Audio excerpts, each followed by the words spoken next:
Bueno, es un gusto muy grande estar con ustedes allí en Santiago, de este modo virtual.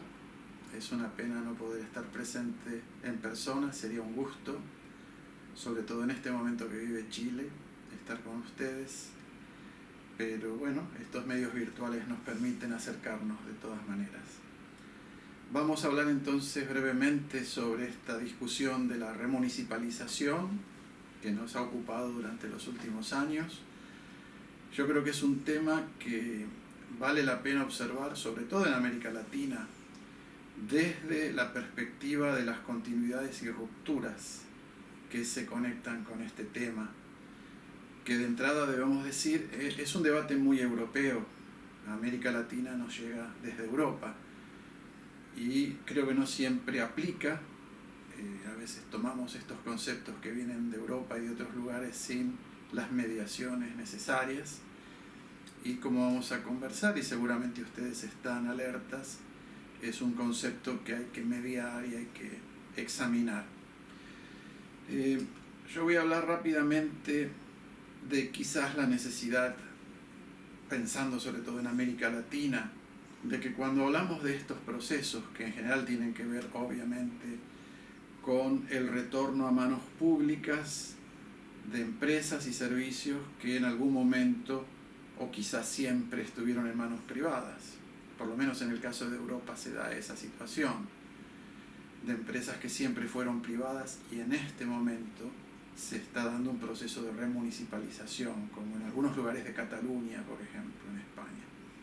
Pero en general hablamos, como uno de los libros que han salido sobre el tema, en el cual tengo un capítulo sobre Buenos Aires con un colega, es la vuelta a manos públicas de algo que había sido privatizado o que siempre fue privado. Por eso yo creo que tenemos que pensar en un término que sea más abarcador, más general, como por ejemplo republificación, ¿no es cierto? Quizás no es muy lindo, tenemos que pensar en conceptos que además suenen bien. Remunicipalización es un concepto que ha ganado mucha aceptación, porque en Europa es un proceso que precisamente se da a nivel municipal en gran medida, y ahora es prácticamente muy reconocido las luchas por la remunicipalización.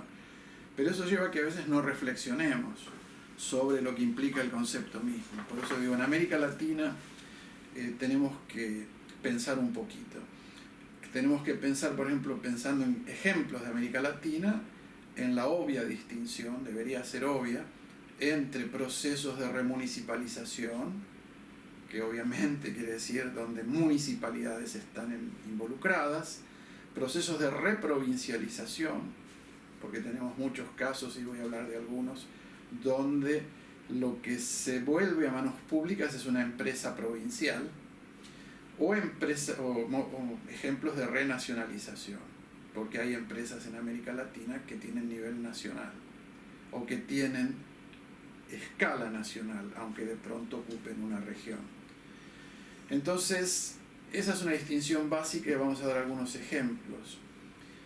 Pero además de eso, yo creo que es muy importante distinguir entre la remunicipalización, entre comillas, como proceso político, ¿no?, que es precisamente el de devolver a manos públicas algún servicio que había estado privatizado, y esas formas específicas que puede tomar, que necesariamente deben llevar otro nombre. ¿Por qué digo esto? Bueno, aquí en debates con amigos y colegas, hago aquí en Inglaterra, donde estoy en este momento, hablándoles desde Manchester, hemos hablado muchas veces, y aquí hay casi un cariño por la palabra remunicipalización, significa mucho aquí en Europa, y por lo tanto hay un poco de resistencia a decir vamos a cambiar ese concepto o lo vamos a utilizar solo en algunos casos. Pero en realidad yo creo que hay que hacerlo, en América Latina sobre todo. Por eso hay que distinguir entre el uso de remunicipalización en las campañas. Yo entiendo, es un concepto famoso, puede tener aliados internacionalmente, pero luego nosotros como académicos tenemos que tener una forma de refinar los conceptos y adecuarlos a los casos particulares. Ejemplos, bueno, voy a dar un ejemplo ya a esta altura obvio del vecino de ustedes que es Bolivia, el ejemplo de Cochabamba, es uno de los casos clásicos de remunicipalización. Efectivamente, la empresa de Cochabamba era una empresa municipal, pero aún ahí hay que tener cuidado. Y les digo de un caso típico de remunicipalización. ¿Por qué hay que tener cuidado? Bueno, sí, la empresa que se privatiza era la empresa municipal de la ciudad de Cochabamba.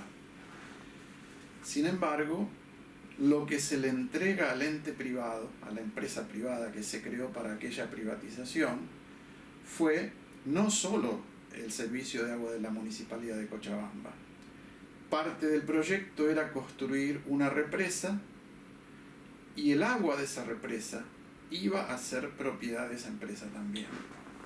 De modo que los regantes de todo el valle, que antes podían regar usando sus pozos de agua, ahora le iban a tener que comprar el agua a esta empresa privada a la que le dieron la municipalidad de Cochabamba. Entonces hay un buen ejemplo donde en realidad es un caso de remunicipalización formalmente, pero el fenómeno abarca una región enorme con áreas rurales que van mucho más allá del municipio de Cochabamba, de la jurisdicción del municipio de Cochabamba.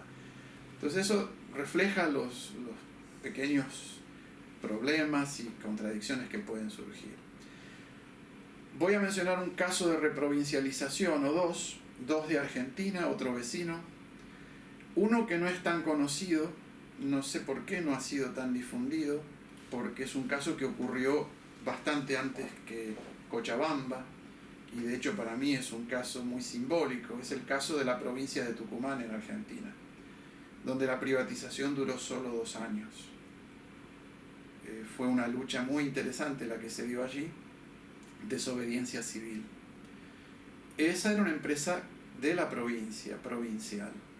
Y es muy interesante. Por un lado, la empresa privada francesa, Vivendi, en aquel momento era su nombre, ante la desobediencia civil, que consistió en dejar de pagar la factura, pero dejó de pagar la factura a más del 85% de los usuarios, incluía empresas, el sector público, por los graves problemas que tenía el servicio, pues la empresa agarró y dijo a la provincia: le devolvemos su empresa.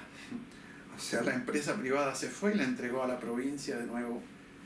Sin embargo, lo que hizo luego fue hacerle juicio al Estado Nacional Argentino ante el Tribunal CIADI del Banco Mundial. Fíjense la complejidad. Este era un caso de reprovincialización, pero rápidamente se tornó nacional, y de hecho Argentina perdió ese juicio en el Tribunal del Banco Mundial, en mi opinión y en la de muchos, de modo injusto. Otro caso muy importante fue el de la provincia de Santa Fe en Argentina. También allí la empresa provincial estaba en manos de la otra empresa francesa, Suez, y fue reprovincializada en el año 2006. Y después podemos mencionar un caso de renacionalización, que es el de Buenos Aires. Aunque la empresa de Buenos Aires ocupaba una región en el área metropolitana, no completa, no tenía toda el área metropolitana, pero tenía la capital federal y unos 14 municipios, tenía escala nacional, porque era la base del poder federal. Entonces este caso es un caso de renacionalización, no es ni reprovincialización ni remunicipalización. En realidad habían involucradas el municipio, ahora es un municipio de la capital federal, ahora es la ciudad de Buenos Aires, ciudad autónoma, y 14 municipios. O sea, era un caso, si quieren, intermunicipal, pero en realidad por escala nacional es un caso de renacionalización. Esto muestra la complejidad que tiene en América Latina, que en Europa es diferente, y por lo tanto remunicipalización en Europa significa algo muy cercano a la realidad empírica. En América Latina tenemos que ser cuidadosos porque nuestras realidades son bastante más complejas en este término de jurisdicciones. Otro aspecto que creo que vale la pena destacar con el tema de la remunicipalización o la republicización o republificación, como podamos llamarle, es pensar en los niveles de gobierno. En general, cuando hablamos de republificación, estamos hablando del carácter sociopolítico que tiene lo público. Queremos que una empresa que nosotros consideramos debe prestar un servicio público, debe estar en manos públicas, debe tener control ciudadano. Pero muchas veces hay una dimensión que la dejamos de lado en estos debates. Ciertamente en Europa se la deja de lado. En América Latina permanentemente quienes estudian esto nos recuerdan cuidado lo comunitario, cuidado lo rural. Es muy importante en América Latina, en Europa no lo es tanto y a veces en el concepto de remunicipalización se ha perdido esto que es tan relevante aquí. Es decir, no solamente hablamos de la vuelta a manos públicas en términos de nivel de gobierno, pero también hablamos del carácter público comunitario que tienen estos servicios. Y que aunque no son muchos los casos, hay casos también en que empresas que no son privatizadas a partir de una empresa municipal o una empresa provincial, lo son a partir de cooperativas o de empresas comunitarias. Ya empieza a haber casos en América Latina y esto es bastante importante tenerlo en consideración. Hace poco, por ejemplo, en Colombia, están los videos, los puse online, hice unas entrevistas y gente que maneja empresas comunitarias rurales me hablaban de que el gran peligro que enfrentan es la privatización. Y yo pensaba, ¿cómo la privatización? Y cuando me explicaban, por privatización querían decir que los municipios vecinos querían apropiarse de sus empresas comunitarias. Y ellos veían eso como una privatización.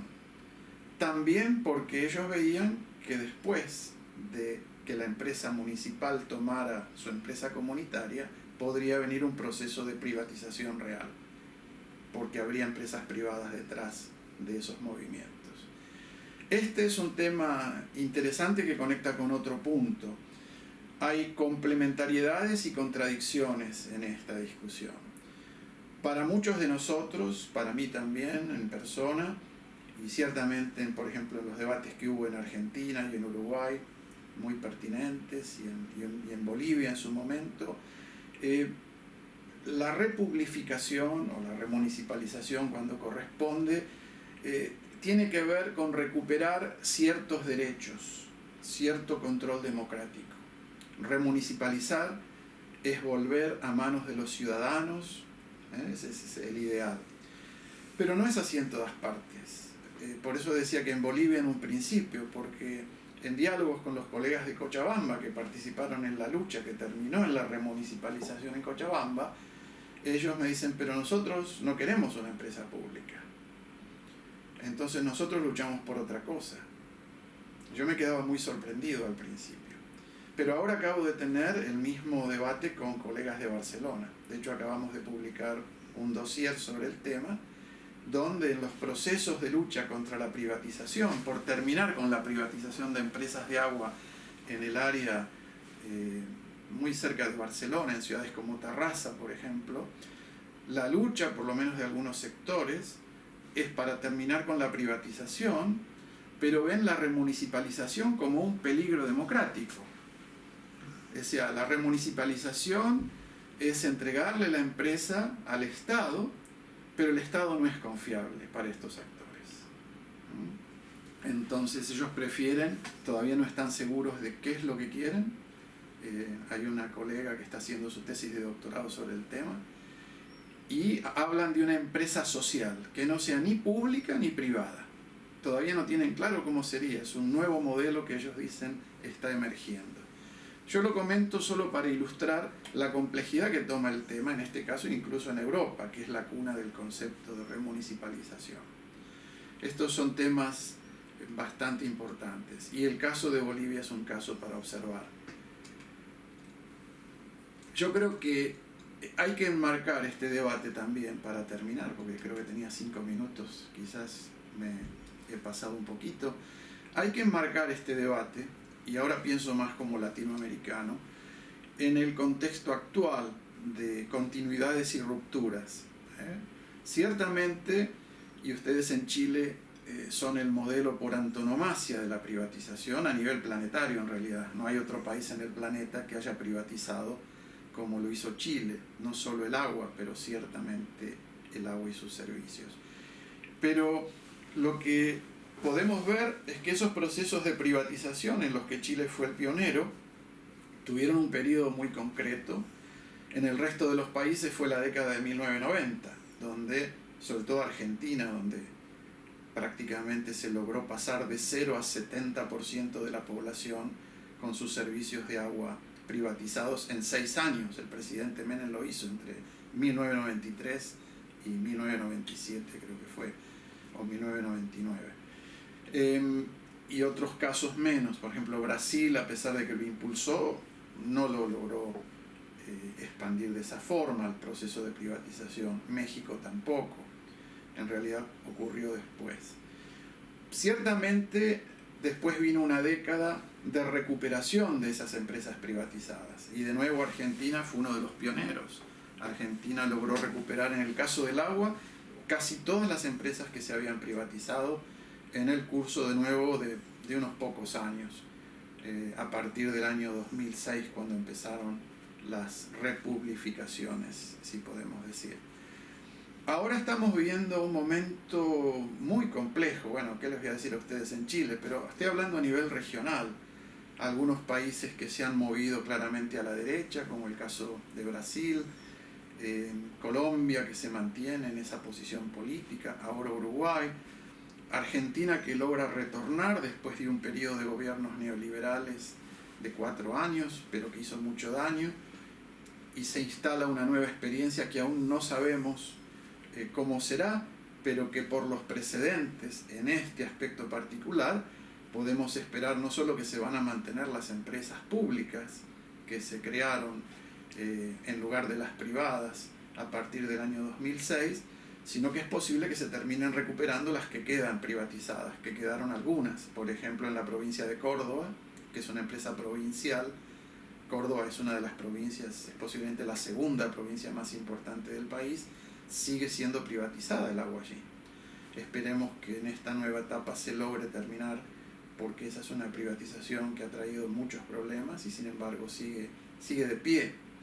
Y lo mismo en algunas otras áreas del país, la provincia de Corrientes, por ejemplo, también tiene. Eso, si se dan, serán procesos de reprovincialización, si se da una vuelta a manos públicas de esas empresas. Y eso será en el marco de un proceso que ahora yo miro con mucho interés lo que pasa en Chile. ¿Cómo le van a llamar ustedes en Chile al proceso que están montando? Quizás están pensando, y por eso tenemos esta charla, en hablar de remunicipalización, y en algunos casos seguro corresponde. Sospecho que en muchos otros casos no, porque las empresas son regionales, no recuerdo bien el caso de Chile. Pero bueno, en todo caso, me parece que lo importante es que con charlas como esta y con los materiales que tenemos escritos sobre el tema, esperamos que ustedes puedan inspirarse y darnos algunas nuevas ideas, porque estas luchas siguen y seguirán aconteciendo en nuestra región y en otros lugares, y todos estamos mirando al caso de Chile, no digo ya con interés, pero incluso con pasión, porque el caso de Chile es único en el mundo, y una transformación de ese modelo que sabemos que es bastante complejo y que ha traído mucha experiencia negativa, sobre todo para la población, si se llega a transformar, será realmente un momento que celebraremos quienes estamos luchando por la democratización de la política y de la gestión del agua y de los servicios esenciales. Lo dejo por aquí y con mucho gusto estaré en contacto si alguien quiere conversar más o quieren algún material. Y espero saber cuáles son los resultados del coloquio que ustedes están teniendo, me interesa mucho. Muchas gracias y seguimos en contacto.